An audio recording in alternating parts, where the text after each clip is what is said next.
अस्सलाम वालेकुम। कामयाबी के राज तो सभी बताते हैं। मैं आज आपको बताने लगा हूँ नाकामी का राज, आपकी नाकामी का राज। ये वीडियो आपने एंड तक देखनी लाजमी है। आपको पता चलेगा कि आपकी नाकामी है कहाँ पे और क्यों है, क्या वजह है। क्योंकि मैं आपको ये बता दूं कि मुझे देख लें, फ़लाँ बंदे को देख लें, कामयाब है, तो आप उसको फॉलो कर लें, पीछे लग जाएं उसके, वो क्या क्या कर रहा है, तो वो सब तो आप कर लेंगे, लेकिन कामयाब नहीं होते। क्यों? क्योंकि फिर आपको ये नज़र आता है कि यार इसके पास तो ये था, इस वजह से ये कामयाब हो गया, मेरे पास तो वो है ही कोई नहीं। चलो छोड़ो, दफ़ा करो, जैसा चल रहा है वैसे चलने दो। तो फिर आप लौट जाते हैं अपने उस 2x2 के डरबे में वापस, यानी कि आपके दिमाग में की बात कर रहा हूँ, और फिर आप रूटीन की लाइफ पे चले जाते हैं। नाकामी क्यों होती है? ये सबसे बड़ा, अगर आप जितने भी बातें अपनी ज़िंदगी की पिछली नाकाम हुए हुए में देखें ना, सोचें, तो आपको पता चलेगा कि वो सब चीज़ें, सब बातें घूम घाम के एक ही चौराहे पे आती हैं, और उस चौराहे का नाम है छोटी सोच। छोटी सोच, या उसको आप बंद गली कह लें। सोच बड़ी नहीं है आपकी। अगर जब तक वो सोच छोटी रहेगी, वो बंद गली में आपका दिमाग फंसा रहेगा और आप उसे बाहर नहीं निकल सकते। मैं एग्जांपल्स भी दे देता हूँ आपको, और अपनी ज़िंदगी की रियल एग्जांपल्स दे रहा हूँ आपको। 2011 के अप्रैल में मुझे मलेशिया जाना था। मैं चला गया और मेरा इरादा ये था कि मुझे वहाँ सेटल होना है, फैमिली को भी लेके जाना है, सब करना है, बिज़नेस बनाना है, सब करना है। उस वक्त सोच ये थी ही नहीं कि नौकरी ढूंढनी है। यकीन करें, ईमानदारी वाली बात क्यों, अब्बा जी ने फीड ही नहीं की थी। अब्बा जी हमेशा कहते रहे, मैं तो बहुत से लोगों को बताता हूँ, अब्बा जी कहते थे बेटा नौकरी नौकरी। मैंने 28-30 साल गंवाए इसमें, तू ना गंवाई। हम तीन भाई हैं, मेरे दो बड़े भाई साहब हैं, सबको ये कहते थे बेटा तू ना करी, तुम लोग ना करना, नौकरी नौकरी। क्यों? क्योंकि उन्होंने जो ज़िल्लत काटी या जैसे भी गुजारा, चलो ज़िल्लत नहीं भी थी लेकिन खुश नहीं थे, गुजारा कर लिया। अल्हम्दुलिल्लाह हमारी सारी ज़रूरियात पूरी की उन्होंने। हमें कोई शिकायत बच्चों को, उनके बच्चों को नहीं रही कि अब्बा जी ने हमारे लिए ये नहीं किया। जितनी उनकी इस्तात थी उन्होंने उसमें बहुत मेहनत की। बट आज का ज़माना और है। अब मसला ये आता है कि वो जो छोटी सोच है ना, वो आपको बाहर नहीं निकलने देती है।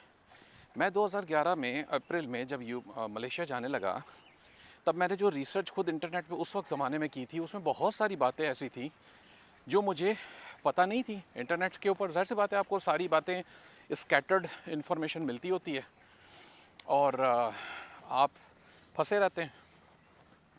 तो हमने कहा चलो बस ठीक है, मैं जाता हूँ, अल्लाह मालिक है, कोशिश करते हैं। मैं वहाँ गया हूँ, सिंद्रन बरहात कहते हैं प्राइवेट लिमिटेड कंपनी को मलेशिया में, उनकी ज़बान में। हमने एक सिंद्रन बरहात कंपनी बना दी कि जी इसके थ्रू हमें वीज़ा मिलेगा और हम सारा यहाँ पे काम करेंगे, कारोबार करेंगे, web development, software development, mobile apps, ये सब। उस वक्त मोबाइल ऐप्स और इन सब चीज़ों का भी काफ़ी एक वो था, और मलेशिया में आईटी की इंडस्ट्री काफ़ी ज़्यादा उस वक्त बूम कर रही थी। 2011-12 की बात है ये।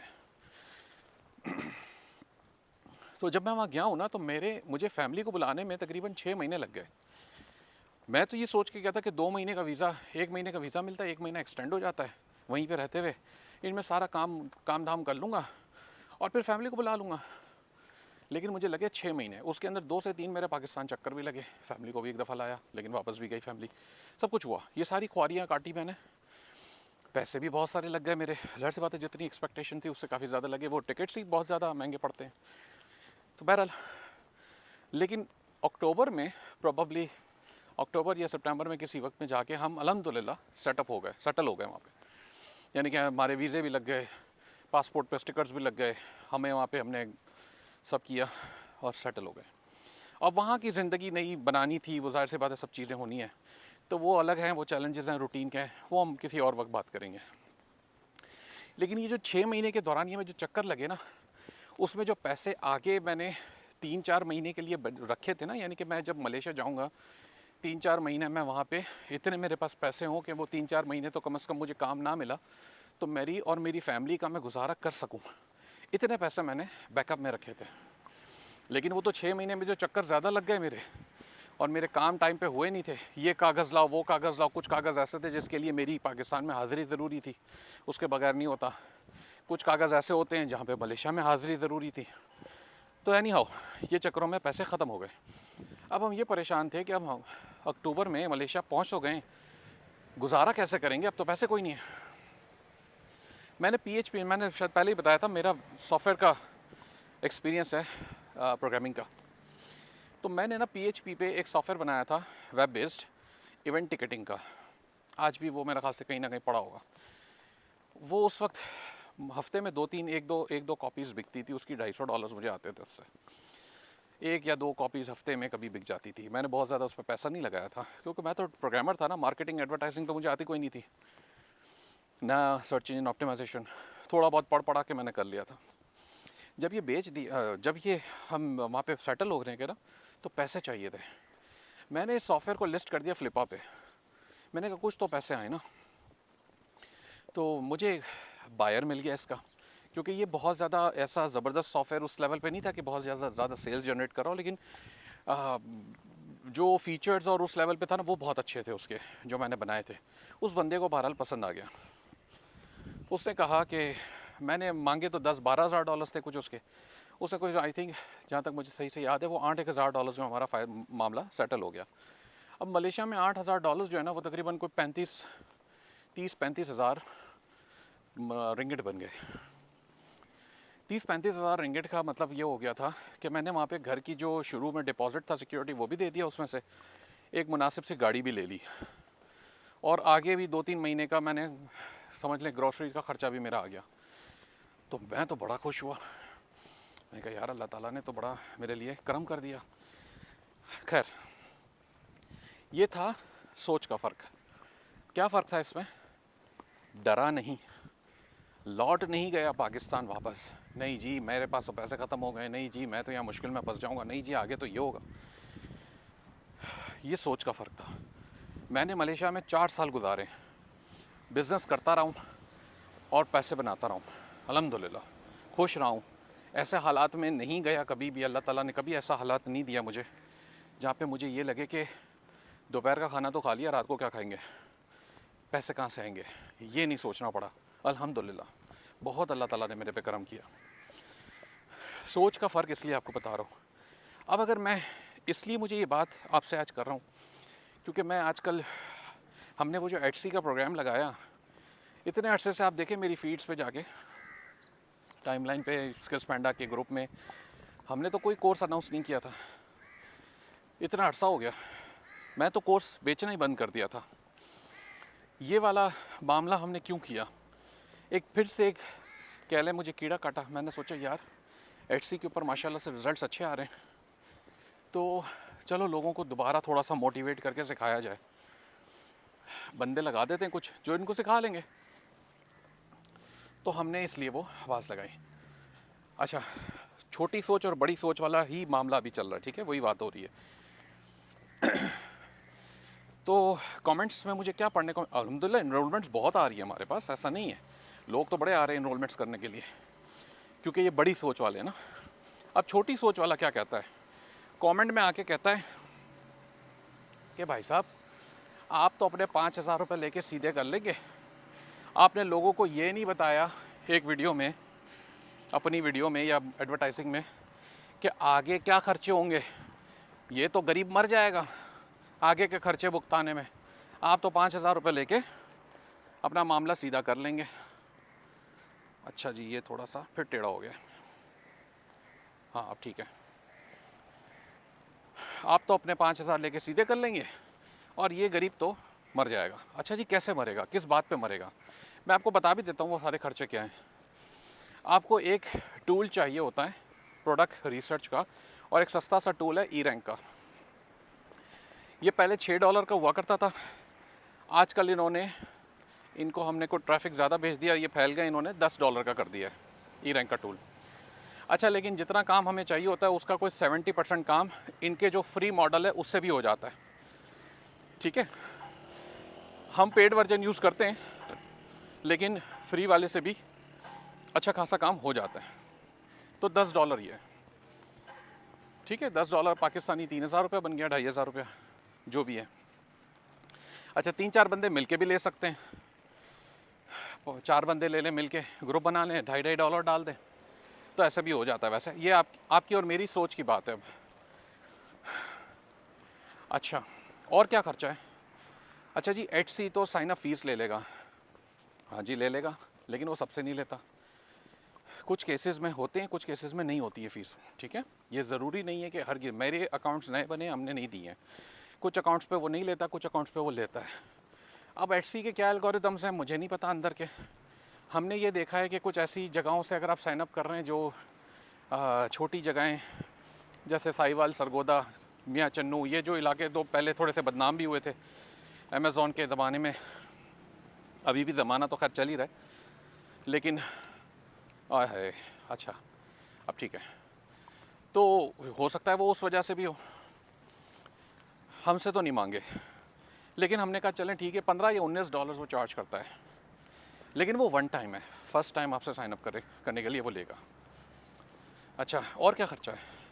और ख़र्चा है जनाब, आपको कैनवा चाहिए होगा अगर आप डिजिटल या प्रिंट ऑन डिमांड के आइटम्स बेच रहे हैं, तो हम तो सिखाएंगे वही इस प्रोग्राम में, तो कैनवा चाहिए होगा। अब कैनवा भी कोई $7-8 का मेरे ख्याल से महीने का है, लेकिन लोग बेचते होते हैं, कोई $1,000 में बेच रहा है, कोई $500 में बेच रहा है पूरे साल का, तो आप वो ले लें। मैं तो इनकरेज नहीं करता, लेकिन चलें आपके लिए पैसे का मसला है तो आप वो ले लें, बस ये चाहिए। ये आपका खर्चा है टोटल। अब मुझे ये बताएं कि ये खर्चा मैंने आपसे छुपा के और $5,000 लेके, ये DHA में कौन सा ऐसा प्लॉट है जो मुझे आपके $5,000 से, या वो 400-500 बंदा आ भी जाएगा उनके पैसे जमा करके वो प्लॉट मिल जाएगा? पहले तो मुझे ये बताएं, कैलकुलेट कर लें हाथ पे। उसके अंदर वो ट्रेनर भी है जो आपको सिखाएगा, मेरा अपना टाइम भी है, उसमें हमारे इंटरनेट, बिजली, ऑफिसेस, सपोर्ट स्टाफ, हर कोई है, उन सब के खर्चे भी अभी मैंने भुगताने पूरे करने आपको पढ़ाने के लिए। अच्छा तो ये अच्छा हमारे भी टूल्स हैं, गूगल मीट है, वो भी सारे पेड टूल्स यूज़ हो रहे हैं, और भी चीज़ें इसके अंदर इन्वॉल्व हैं। तो ये सब खर्चे निकालने के बाद मेरे पास जो बचेगा उसको ज़रा हिसाब लगा के मुझे बताएं कि यहाँ DHA में या बैरिया टाउन में मुझे कौन सा प्लॉट मिल जाएगा जो मैं बना लूँगा। ठीक हो गया? तो ये छोटी सोच का फ़र्क ये है कि वो शख्स जब आके आपसे पूछता है, अच्छा एड्स की बात रह गई है, एटसी के एड्स की एड्स हम नहीं चलाते ज़्यादातर केसेस में, चलाते हैं कम चलाते हैं। अच्छा अगर आपको चलाना ही पड़ता है लाजमी, तो $2-3 पर डे का ऐड बहुत होता है, तो समझ लें कि तकरीबन $70-80 आपका महीने का ये भी खर्च होता है। अगर आपको चलाना है तो ज़रूरी नहीं है, आपकी लिस्टिंग्स अच्छी ऑप्टिमाइज्ड होंगी तो एटसी का ऐड आपको चलाने की ज़रूरत नहीं है, याद रखें नहीं है। तो छोटी सोच वाला जो आदमी होगा ना, वो आपको डिस्करेज करेगा, वो कहेगा नहीं ये $5,000 कमा लेगा। हुज़ैफ़ा $5,000 कमाने के लिए आपको कहानियाँ सुना रहा है, इस वीडियो के नीचे भी आके कहेंगे बहुत सारे, ये $5,000 कमाने के लिए कहानियाँ सुना रहा है। अच्छा जनाब कहानी, अब आपको कहानी लगती है तो कहानी तो है ही, ज़ाहिर सी बात है, मैंने अपनी कहानी बताई है ना पिछली मलेशिया वाली, तो वो आपको तो लग रही है, लेकिन हकीकत भी है। मसला ये है आपकी छोटी सोच का।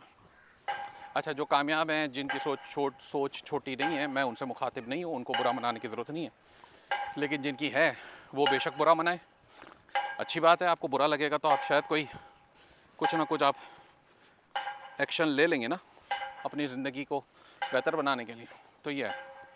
तो जनाब ना आपको इतनी ईमानदारी से कोई ट्रेडिंग करवाता है, ना आप इतना आराम से कोई एक्शन लेते हैं। अगर $5,000 भी आप लगा लेते हैं ना, अब आपको ये ज़रूरत है इस तरह सोचने की, जो सोच बदलनी है ना वो क्या बदलनी है। अच्छा यार $5,000 तो हैं, ये क्या उखाड़ लेगा $5,000 में हमसे लेके, ओए होए ये फिर से चेंज हो गया।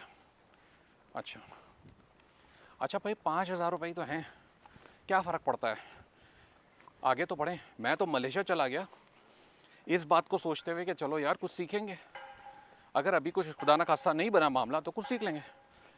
2023 में अभी की बात है, दुबई गया फैमिली को लेके, और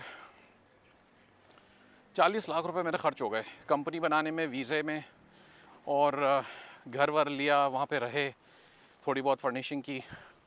पाकिस्तानी 40 या 45 लाख रुपए खर्च हुए मेरे। और मज़े की बात यह है कि उसके बाद 1-1.5 महीना मैं रहा हूँ, मैं वापस आ गया। बच्चों बेगम को कोई ख़ास मज़ा नहीं आया। वो कहती है नहीं मज़ा। मुझे भी कहीं इतना वो नहीं था, काम की हमने कोई बहुत ज़्यादा परवाह नहीं की। हमारा काम अल्हम्दुलिल्लाह चल रहा है, हम आ गए वापस। हाँ, आप कहेंगे यार आपके पास है तो आपने परवाह नहीं की। अल्हम्दुलिल्लाह वो बात नहीं है। 40 लाख रुपए बहुत बड़ी रकम होती है, हम बिल्कुल परवाह करते हैं। लेकिन एंड ऑफ द डे गम नहीं बनाया, उसकी वजह से दिल बर्दाश्त नहीं हो गए, उसकी वजह से ये नहीं सोचा कि यार बस जी मेरे तो बहुत सारे पैसे डूब गए, मैं कोई इतना बड़ा करोड़पति तो नहीं हूँ कि 40 लाख रुपए जाने का मुझे कोई गम ना हो। अल्हम्दुलिल्लाह हम बर्दाश्त कर सकते हैं, लेकिन इसका मतलब ये भी नहीं है। तो कहने का मकसद ये है कि वो तो लग गए। अब आप 5,000 रुपये लगाने में इतना सोच रहे हैं तो सोचें, बार बार अपॉर्चुनिटीज़ नहीं मिलती हैं। अच्छा, मज़े की बात यह है 5,000 रुपये भी, उसमें भी मैंने आपका रिस्क फैक्टर वैसे ही आधे से ज़्यादा ख़त्म कर दिया। कैसे? मैंने कहा पहली क्लास ले लो और 24 घंटे में रिफ़ंड ले लेना, अगर ना समझ में आए तो। कोई वजह लगे कि नहीं जी मेरे मतलब का नहीं है, या ये वाकई में मंजन चूरन है, तो पैसे वापसी ले लें आप, हम तो आपके पूरे पैसे वापस कर रहे हैं। लेकिन पहले कुछ खुद तो कुछ तो करें, खुद कोई तो स्टेप लें। 5,000 रुपये भी रिस्क पे नहीं लगा सकते हो। बहुत सारे लोगों के साथ बहुत सारा कुछ होता है, आप ये भी नहीं करने को तैयार। तो छोटी सोच हुई ना। वो बंद गली के अंदर जो ये 2x2 का दिमाग आपका बैठा हुआ है, वो बाहर नहीं निकलने दे रहा। भाई वो बंद गली से बाहर निकलोगे तो कुछ होगा ना, कुछ पैसे लगाओगे, सीरियस होगे। 5,000 रुपये की रकम है, सीरियस होके थोड़ा सा पढ़ोगे, सोचोगे तो पता चलेगा। अच्छा, 4 लोगों से और बात करोगे तो पता चलेगा यार इसमें ऐसे भी होता है। जाहिर सी बात है, मैं 4-5 क्लासेस के अंदर आपको HC का पूरी यूनिवर्सिटी तो नहीं पढ़ा सकता, लेकिन इतना पढ़ा दूंगा या मेरी टीम पढ़ाएगी कि आपका बिजनेस शुरू हो जाए, आप कुछ कमाने के काबिल हो जाएं। एज लॉन्ग एज के आप तैयार हैं, एज लॉन्ग एज के आप वो स्टेप्स लेते हैं, एज लॉन्ग एज के आप ईमानदारी से उसके ऊपर वर्कआउट करते हैं। अगर आप नहीं करते हैं तो ਤੁਹਾਡੀ मर्जी, सानू की कोई फ़र्क नहीं पड़ता मुझे। तो ये कोर्स बेचने के लिए वीडियो नहीं थी, क्योंकि ये ज़रूरी था कि आपकी सोच, जो छोटी सोच है ना, वो आपको कितनी नाकामी से रोक रही है। अच्छा, छोटी सोच का मतलब सिर्फ ये नहीं है कि ये मैं HC के प्रोग्राम को बेचने के लिए आपको सारी बात कर रहा हूँ, वो तो खैर अपनी जगह है। छोटी सोच आपको बहुत सारी चीज़ों से रोकती है। नहीं जी ऐसे नहीं करें, ऐसे करेंगे तो ऐसे हो जाएगा। और ये जो नए सेयर्स जिसे कहते हैं हम, जो हर बात में आपको ना कर रहे होते हैं, आपको इनसे बचना होता है। जो ना कर रहे होते हैं, नहीं बेटा तू ये नहीं कर पाएगा, नहीं भाई तेरे से नहीं होगा, उसी को तो करके दिखाना होता है पहले आपको कि हाँ यार देखो मैंने कर लिया। तो ये चीज़ें आपको बड़ी मैटर करती हैं। तो छोटी सोच के ऊपर थोड़ा सा वर्कआउट कर लें। कोई आके फिर आपको कह जाता है वो गरीबों, वो फ़कीरों, भीख मांगने वालों, ये सब आपको अलकाब क्यों मिलते हैं? सोच छोटी है, जब तक वो बड़ी नहीं होगी ना, कोई आप अपने अंदर तब्दीली नहीं ला पाएंगे। अच्छा ये फिर घूम गया है, ओके आजा भाई जगह पे। हाँ अब आ गया। तो जनाब मैं US भी इसी तरह गया हूँ, इसी तरह के रिस्क लिए, इसी तरह 1.5-2 साल हमने वहाँ पे गुजारे। चैलेंजेस आते रहते हैं, आएंगे, इसमें भी चैलेंजेस आएंगे। आप E-कॉमर्स करें, आप अमेज़ॉन करें, अमेज़ॉन को रोते रहें बैठ के, होलसेल के अंदर ये सप्लायर नहीं देगा, अमेज़ॉन ये कर देगा। वो भाई करके शुरू तो करो, देखो तो सही कहाँ पहुँचते हो। रिस्क फैक्टर कितना लेना है इसकी एनालिसिस करो, कैलकुलेटेड रिस्क लेने की कोशिश करो। रिस्क को कैलकुलेट करें ना कि हम कितना रिस्क लेना चाहिए, और अगर इतने रिस्क पे आके हम खुदा ना खासा फंस जाते हैं, डूब जाते हैं, मुश्किल हो जाती है या पैसे ज़ाया हो जाते हैं, तो हम इसको अफोर्ड कर सकेंगे या नहीं। तो ये आपका रिस्क एनालिसिस होता है और आप इसे मिटिगेट करते हो। इसी तरीके से ज़रूरी है कि आप फाइनेंशियल इंटेलिजेंस भी पढ़ें, ताकि आपको ये पता हो कि रिस्क एनालाइज करने में मुझे कितना पैसा लगाना चाहिए, कितना बैकअप में होना चाहिए, कितने पर रिस्क लेने की ज़रूरत है मुझे। सही है भैया बहना जो भी हैं आप। तो मेरे चक्कर पूरे हो गए हैं फ़िलहाल के। इस वीडियो को रैपअप करते, आज है 8 तारीख है गालिबन अक्टूबर की। तो आपकी नाकामी का राज मैंने आपको बता दिया तफसील में। 20 मिनट भी हो गए इस वीडियो के। तो कोशिश करें कि कोई एक्शन ले लें अगर कुछ नहीं कर रहे हैं तो। जो कर रहे हैं, कमा रहे हैं पैसे, अच्छा बिज़नेस सही चल रहा है, अल्लाह का शुक्र अदा करें, कोई मसला नहीं है। और लोगों को सिखा दें, अच्छा ऐसा भी हो सकता है। आप पैसे कमा रहे हैं, आपने सोचा था कभी यार वो मेरी बहन का बेटा है, भाई का बच्चा है, दोस्त का बेटा है, ये बेटी है, इसको कुछ सिखाना चाहिए, और बाकी सारी तालीम महंगी है, वो स्किल्स महंगी है, फ्री वाली वो करता है या करती नहीं है, तो 5,000 रुपये लगा के उसको सिखा दें। ऐसा भी तो कर सकते हैं, ये भी तो सदका जारिया होता है, इसमें भी तो सवाब है। वो बच्चा या बच्ची अगर कुछ सीख लेगा आपके पैसों से, और एक आपको पता होगा कि आप एक ईमानदाराना ट्रेनिंग सीख रहे हैं, एक बंदे से सीख रहे हैं जो ईमानदारी से सिखाएगा, तो ये तो पैसे आप लगा सकते हैं ना उस पर, और आपकी होगा ये कि अगले बंदे का रोज़गार शुरू हो जाएगा। तो इस तरह से भी सोचने की ज़रूरत है। कोशिश करें कि अपनी सोच को बड़ी करें। जब तक आपकी सोच बड़ी नहीं होगी ना, यकीन करें आप वही बंद गली में अपने 2x2 के दिमाग के साथ फंसे रहेंगे। अल्लाह ताला हम सबका हामी और नासिर हो। मेरी बातें सुनने का बहुत शुक्रिया। पसंद आई हो तो वीडियो ज़रूर शेयर कर दीजिएगा। थैंक यू जी, अपना ख्याल रखें। टेक केयर, अल्लाह हाफ़िज़।